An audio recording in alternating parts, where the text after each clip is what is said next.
Hello, welcome to the Majlis Central Asia podcast at Radio Free Europe, Radio Liberty. I'm Mohammed Tahir, Director of the Turkmen Service at Radio Free Europe. On Sunday, Kazakhstan is heading to snap parliamentary elections in which 6 political parties are competing for 98 seats in the 107-member parliament. These early elections are taking place in the light of various challenges, including financial slowdown, increasing crackdown on civic societies and independent media.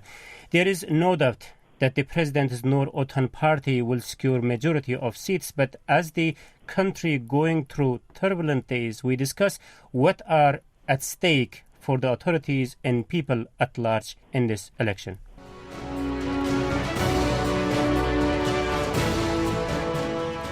To discuss the subject, from Kazakhstan, I have Wali Khan Kaysarov, prominent political figure, former parliamentarian who is also competing in this election. Mr. Kaysarov, welcome to the show. Yes, I am here. Also from Kazakhstan, Joanna Lilis, Eurasia Net reporter for Central Asia. Joanna, welcome to the show.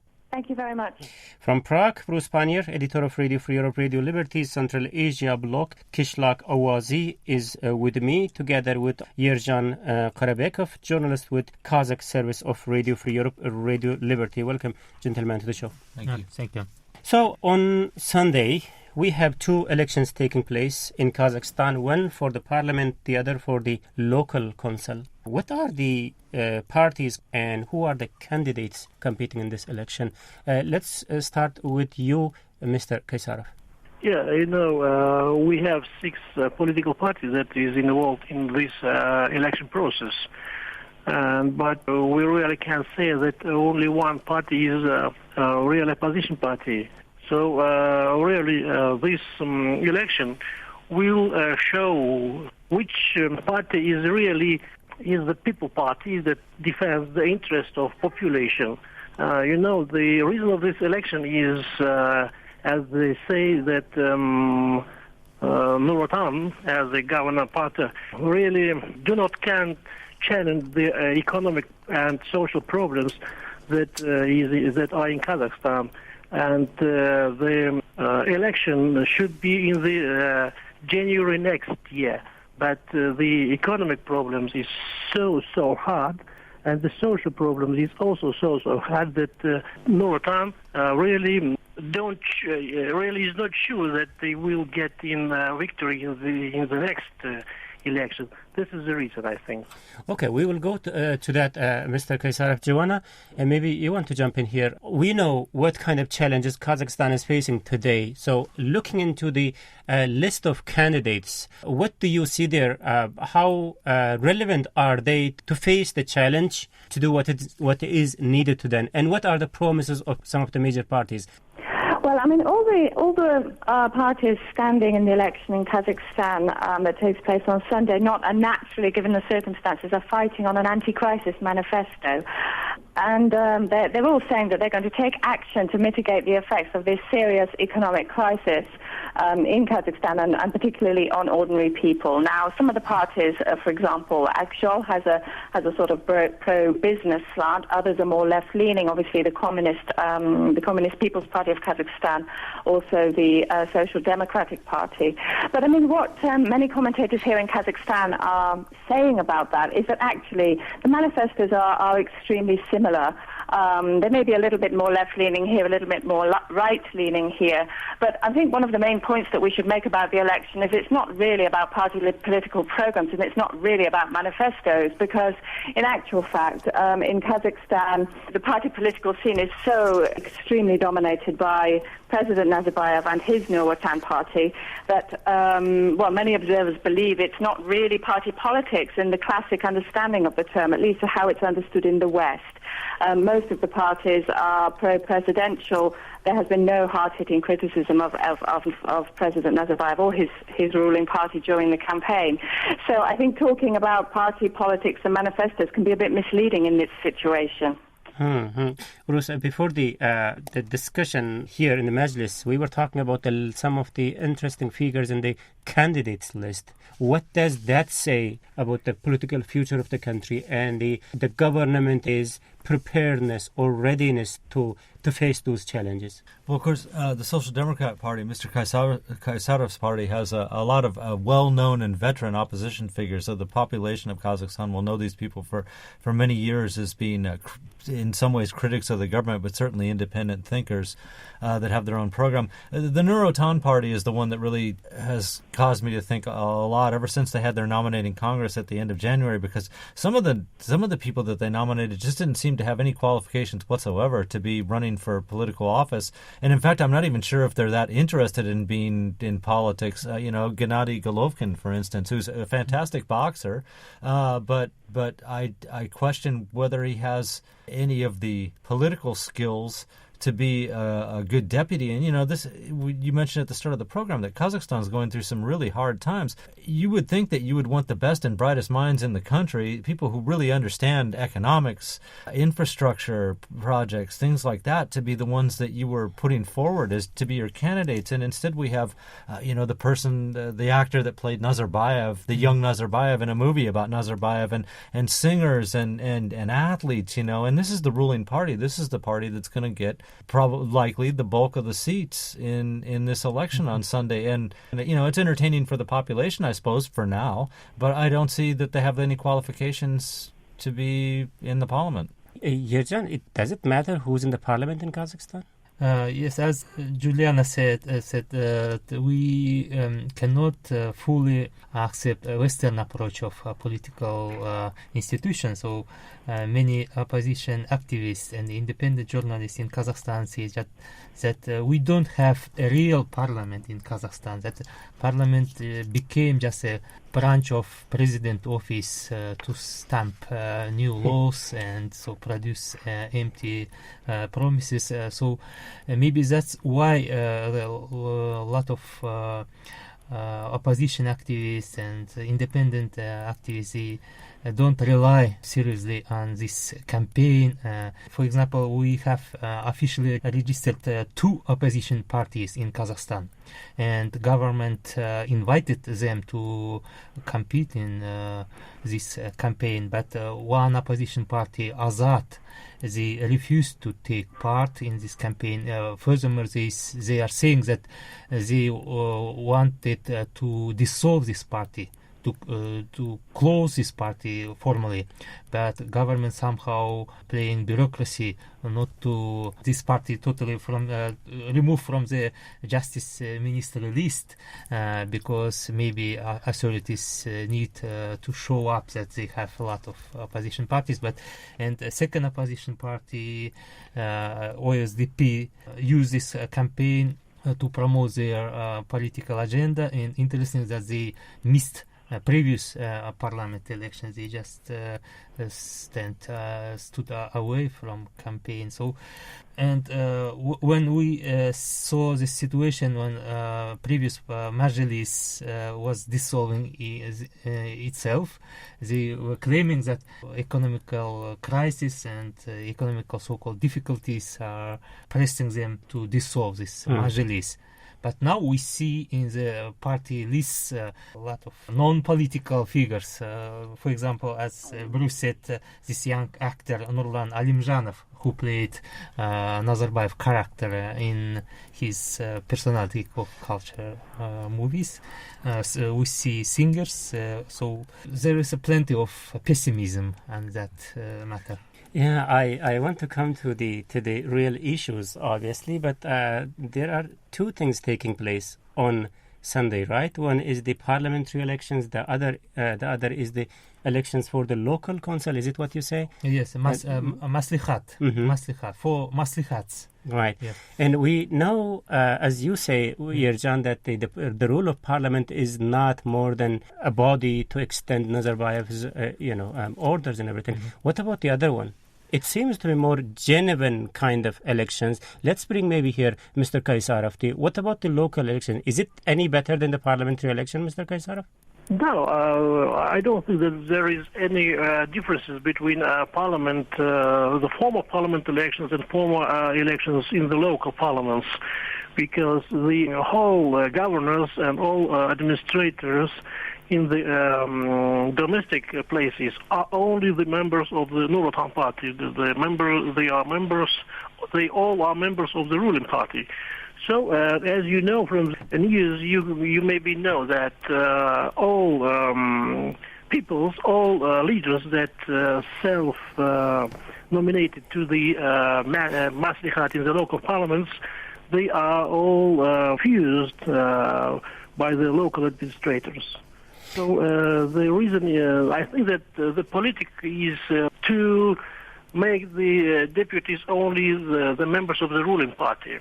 And I also I wanted to add to the Yerjan Karabekov. I totally agree with him concerning your questions about the nominees. Really, there is no new persons in the Nur Otan and the other parties except the OSDP, because the only artists, circus, and singers mostly are represented in the list list of the Nur Otan. So what was the basis of their qualifications, Joanna? I mean, in terms of these candidates? Yes, in terms of the candidates to be on the party list, particularly the Nur Otan party list, that Bruce was talking about, I mean, I have to agree that it's quite astonishing that at a time of very serious economic crisis in Kazakhstan that most observers believe is going to be the most serious for nearly 20 years, that the ruling party should stuff its party list with people who are probably not, as Bruce pointed out, well equipped to tackle a serious economic downturn. And I think what the basis of that is, I mean, it suggests to me that Nur Otan is appealing to populism. And that suggests to me that Nur Otan may be a little bit concerned, although it's obviously going to win this election with a massive landslide, it may be a little bit concerned that the economic crisis will hit, first of all, popularity ratings of the leader or of the party, and secondly, that it will cause people to boycott the polls or just merely abstain in apathy. So I think that's why they've put a lot of celebrities, pop stars, sportsmen, TV presenters on their list. But that certainly, of course, doesn't make them qualified to tackle the crisis. It's also worth mentioning that this is a party-list system, and it doesn't mean that these people will take up places in Parliament. So critics might call that a bit of a cynical way of trying to draw voters to the polls. Joanne, I was reading your Asian article yesterday in which I liked one of your statements. And let me quote here that in many democratic systems, you say, holding legislative elections aim at rising inflation, a rapidly depreciating currency, sharp contraction in government expenditure, and reports of job losses usually spell trouble for a government party, but not in Kazakhstan, you say, Joanna. Mr. Kaysarov, so yes, we know there are problems in terms of tenge, devaluation, financial problems, joblessness and everything. What kind of opportunity does it present to opposition party like yours? I think that all the problems that you have just now said about is really is in Kazakhstan, and this problem is really very, very, very hard. And now the ruling party cannot any power and cannot any economic resources to resolve these problems. And also, I think that the devaluation of tenge is a main result of their economic politics in the last 25 years. And I think that the Nur Otan, the ruling party, has decided to share this with opposition party. And I think that I believe that in this election, ruling party will let the opposition leaders to get in this parliament to share their responsibility, and because I think that the next autumn people will ask the government, will ask the parliament, will ask the president why they couldn't resolve these problems. And that moment, I think that opposition will be very convenient for the ruling party to share the responsibility with them. That's interesting. It is also interesting what you say is like the government, the ruling party will let some opposition to come in to the parliament. It sounds like that it depends on the will of the authorities whether to let you come into the parliament or not. That's an interesting point. But I also see some sort of anxiety on behalf of the authorities going forward to this election. For example, like deciding to hold this election a year earlier. Bruce, do you sense that if there is anything, like if authorities are in any way concerned about something, about the outcome of the election or something else? What was the reason behind taking this election cycle to 1 year earlier? Well, there's a couple of things. First, Kazakhstan has rarely held an election on schedule practically since they became independent. These things always end up being early elections for some reason or another. Second, I would agree with Mr. Kaysarov and other people have made the point, too, that the economic situation is not going to get better in the next few months. It's probably going to get worse. So if you're going to hold this election and if Nurotan wants to keep its, wants to participate where it's with its level of popularity such as it is still being fairly high, it's better to do this now than it is to do this few months down the road. That said, we'll see what happens. Central Asian elections, and not just in Central Asia, but are famous for when there's hard economic times. The government, and we know the government in Kazakhstan, and Joanna has reported on this too, has been spending a lot of money from reserves to keep the tenge rate where it is now. You can expect the elections are going to be this Sunday on March 20th. Now you can expect that a week from today, the rate of the tenge will be much lower than it is right now. And that's probably going to be the trend that's going to happen after that. So that's another reason that you can't keep burning through your reserves to hold the tenge up to keep the people more or less pacified. It's better to get these elections out, and we can expect that there'll be another depreciation in the value of the tenge after that. They couldn't hold that all the way until next January. So that I think there's a combination of reasons why the Kazakh government wanted to get this done and out of the way as fast as possible. Again, certainly it's their history that they always hold early elections for whatever reason. There's always some reason, but I think they understand. The government understands probably better than the other Central Asian governments because the Kazakh government is much more economically savvy than the other ones. That the economic times are going to get much worse, and if Nurotan is the only one standing there, they're going to take all the blame for that. So. Better to get it over and done with now. And again, Mr. Kaysarov was also saying that some of the opposition parties will be let into the parliament so that the outcome of the problem can be shared. I think there's another side to that too. I agree 100%, and I've been wondering about that since it started. Also, Kazakhstan's main creditors, I'll say Russia and China, are also experiencing economic difficulties. So Kazakhstan's going to have to look for other sources of outside investment. It is more palatable to Western governments if they are able to show, even superficially, that they have one or two members from the opposition in parliament. It makes it much easier to sell big business deals to their constituents back home. Mr. Kaysarov, as Bruce was mentioning that, you were also saying that the authorities might let few Kazakh opposition members to come into the parliament. As you were saying, and since you are competing for the election, your aim is to get into the parliament, right? So imagine the day when you get into the parliament with several of your colleagues. What kind of difference you think you can make in the parliament, which is dominated by the ruling party members? Okay, the problem of the Kazakhstan is not only the economic problem. The first problem is the corruption, and a lot of cases that are in court do not go to get finished. So, first of all, we have to arise the corruption problem, I think. And the next one is a problem with the National Bank and the National Fund. You know that in the last months, to rise the level of national tenge currency, the National Bank has spent about $500 million US dollars. It's approximately $470 million the National Bank has spent to fix the rate of the national currency. And if we will hold the similar policy in the future, in 2 or 3 years, there will not be any gold currency funds in the Kazakhstan. So I think that the only two biggest problem in the Kazakhstan to fight with the corruption and to correct the policy of the National Bank, I think. Right. Okay. And after that, the national currency will get the stability, I think. Right. Thank you, Mr. Kaysarov. Let's take a short break here.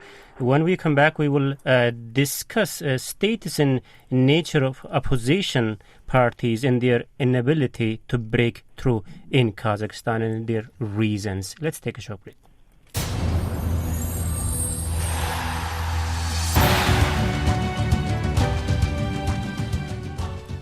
Welcome back to Majlis. Joining me by phone is Wali Khan Kaysarov, prominent political figure, former parliamentarians in Kazakhstan. Also from Kazakhstan, Joanna Lilis, Eurasia net reporter for Central Asia. In Prague, Bruce Pannier, editor of Radio Free Europe, Radio Liberty, Central Asia blog called Kishlak Awazi. Also in Prague, Yerjan Karabekov, journalist with Kazakh service of Radio Free Europe, Radio Liberty. I'm Mohammed Tahir, director of the Turkmen service at Radio Free Europe. Welcome, ladies and gentlemen, to the Majlis again. Mr. Kaysarov, since we have you, I want to start with you again. So what's the best outcome you predict from this election on Sunday in terms of opposition's point of view? I think that the most places in the parliament, the Nurotan will get as well as always. And after that, I think that the opposition party should be in parliament, and I think that they will get about 15 or 70 places in this parliament, I think so. Is it what you agree, Yerjan? Yes, I think that Mr. 15 to 20? 15 to 20, it's possible in Kazakhstan because, first of all, history of modern Kazakhstan, we see that political system under Nazarbayev control is working just mostly to please his authoritarian rule. We see that Nazarbayev is 76 years old almost, and he is on the edge of his political autumn. So there is a debate that who will run Kazakhstan after Nazarbayev for the last 10 years. From time to time, Kazakh experts and politicians debate on this matter. And the whole matter of Nazarbayev family ruling tradition is playing this game to dissolve parliaments and to elect parliaments again, to hold even president elections not in the schedule. So for last 20 years, maybe this game is continuing, is going on. So the main target of this game to preserve the authoritarian rule of Nazarbayev and to, in near future, somehow to transit it to somebody in his close circle. Right, that's obviously understandable from Nazarbayev's point of view. Joanna, do you see the momentum on the ground in which we might see like 15 to 20 opposition members coming to the parliament? I think it's possible. However, I mean, I have my doubts. I think the political logic of the system that has taken shape over many years in Kazakhstan has been to always entrench and increase authoritarian rule. I mean, we went from having a parliament which had literally one opposition member in it to the parliament before last having no other parties in it, only Nurotan. After that, two parties entered parliament, but it remained a rubber stamp parliament. The question of whether an opposition party, by which you mean the Social Democratic Party, will enter parliament is an interesting one. If any opposition members do end up in parliament, I mean, I think it would appear that would be a signal that some change was coming. But I have serious doubts about whether there is the political will to effect any change and whether the authorities really want to be held to account in Parliament. We've seen no evidence of that. We've also heard more than 5 years of talk about creating a stronger Parliament, and we've seen no evidence of that being borne out or carried to fruition either. Interesting. Forgive my ignorance about the Kazakh political system, Bruce. In case of what Mr. Kaysarov is saying, like 15 to 20 parliamentarians coming into the Majlis, will it be a breakthrough? Well, yeah, that would be an understatement. I would be shocked if they actually got that many seats. I don't want to say, downplay the chances of the Social Democrat Party, but when I was saying I could see some opposition members getting into Parliament just for show reasons, actually. I was thinking more like 2 or 3 or 4, maybe at the most. It also comes back to it's partly what Joanna said about the government prefers to exert total control over the system of government. But Yerjan mentioned also that Nazarbayev is in the autumn of his life. And for this reason, too, I can't see that the government would allow the opposition to have that strong a hand in parliament. And even 15 or 20 seats is not that strong, but it's enough that it would be very vocal, because we're in a situation now where we don't know if the president of the country will make it through the next 5 years of this parliament.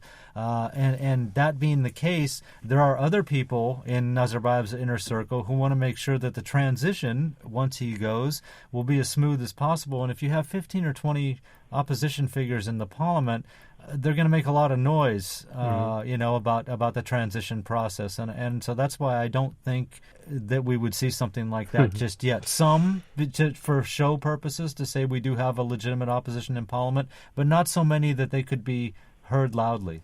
Let's see how many members of the opposition gets into the parliament next Monday, right?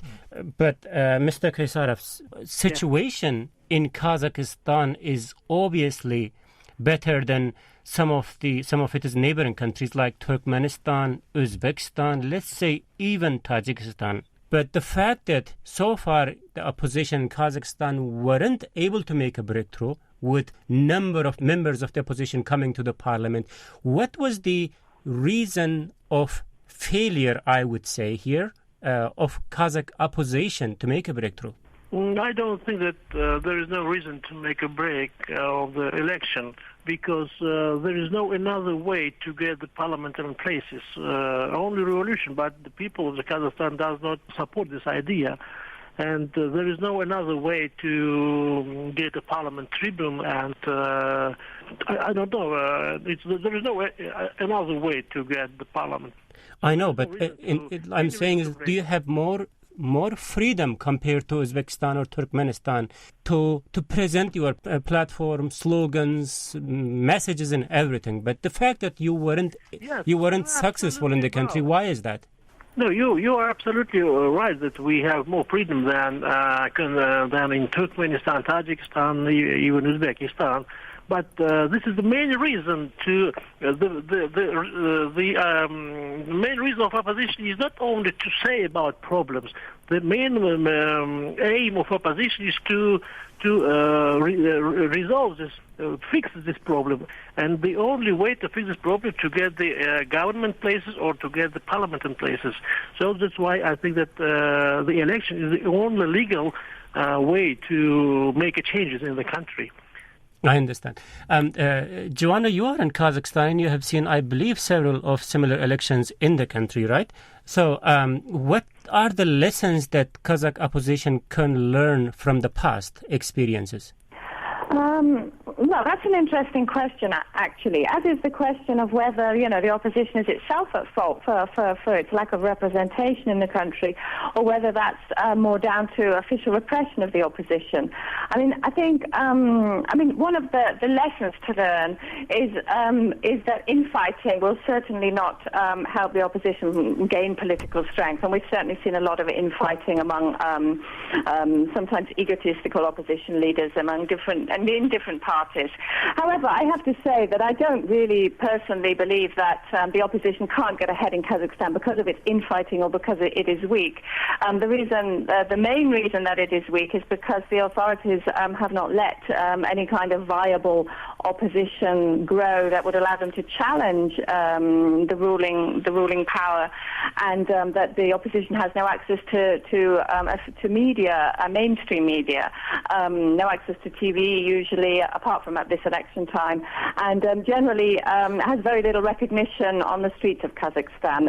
When it's tried to hold rallies and protests and so on, opposition leaders have been subject to arrest. So I would say, that while the opposition has made some very serious mistakes over the years, the main factor preventing it from developing and becoming something that could help a political transition be conducted stably in Kazakhstan is probably resistance from the top. Interesting. Yerjan, we have to wrap up our discussion, but the final question, Bruce, also Yerjan, to both of you is, under these circumstances, does opposition in Kazakhstan has any future?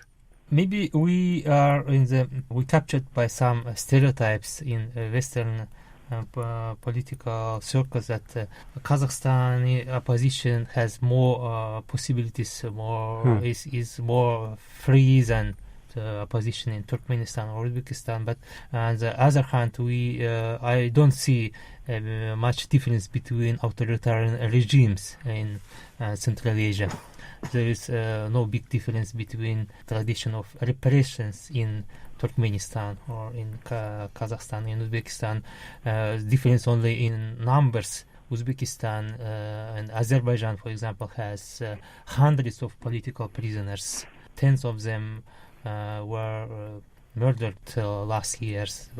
But in Kazakhstan, we have only some 3 or 4 maybe political prisoners. So the different human rights organizations count them and mostly in similar ways. So there is no big difference between repression style. It's not a big difference how, for example, former dictator of Uganda, Amin, killed his opponents, or in other dictators. So these circumstances, I think Kazakh opposition still has perspective for a revival, despite of political murders. 10 years ago, 2 leaders were killed, or one of them, as we say, suicided himself, Zamanbek Nurkadilov and Altınbek Sarsenbayev.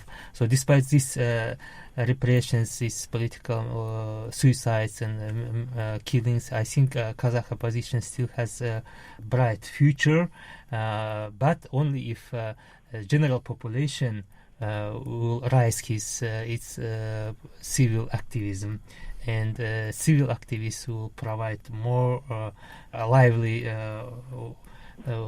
activity, not so proactive like now. We see that they are not so proactive now.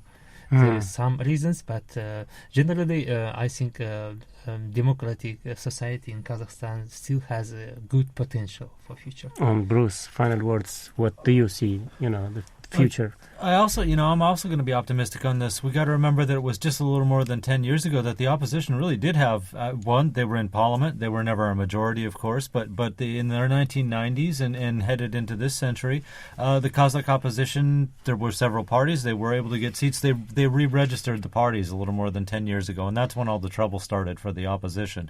But so Kazakhstan actually, for about half its history, did have a tradition of having opposition groups around there. And Joanna mentioned earlier that unfortunately sometimes there was infighting, but they were in parliament and in fair numbers too.